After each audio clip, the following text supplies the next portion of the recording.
კიდევ ერთხელ ჩვენს მაყურებელს მივესალმები.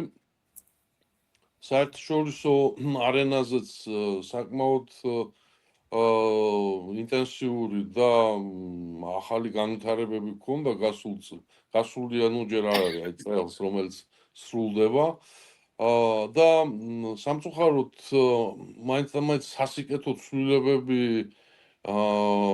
ჯერჯერობით აი ამ წლის განმავლობაში არ მომხდარა საერთაშორისო არენაზე ისევე როგორც აი საქართველოს კონტექსტში. თუმცა საქართველოსგან განსხვავებით აქ აი ჩანასახები მოხდა რაღაც კარგი რაღაცეების, რაც ალბათ მომავალში იჩენს თავს. მაგრამ ზოგადად სიტუაცია ძალიან სახიფათო, არასასიამოვნო და გარკვეულწილად აი ცუდი განვითარებების პოტენციალს შეიცავს საკუთარ თავში.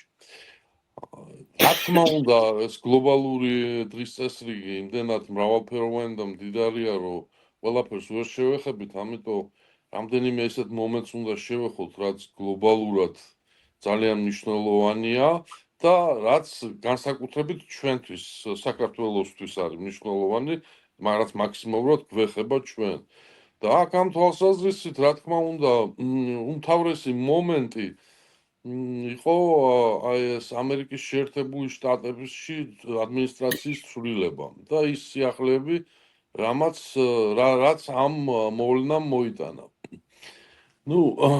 ხედავთ ჩვენ რომ აბსოლუტურად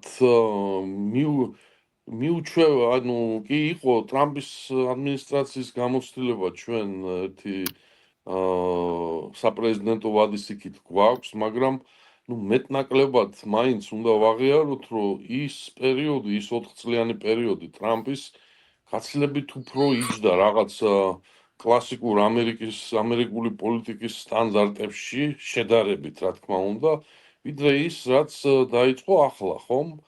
ეხლა ისეთი რაღაცები ვნახეთ, ჩვენ რაზაც, ესე იგი, ვერც კი წარმოვიდგენდით, რომ შეიძლებოდა მომხდარიყო, როდესაც მაგალითად ამერიკის შეერთებული შტატების პრეზიდენტი ღიად და დაუფარავად იყენებს თავის თანამდებობას ელემენტარულად ფულის საკეთებლად. მარტო ეს ტრამპ კოინის შემოღება რად ღირდა, რომელსაც მერე ესე იგი, აი მავროდის ტიპის სქემით ამოუცალიელა ჯიბეები აი ამ ავანტიურაში შესულ მილიონობით ადამიანს და რაშიც ელემენტარულად ამ კაცმა დიდი ფული იშოვა. პირდაპირ ღიად საუბრობს, რომ ის იყენებს მის ხელთ არსებული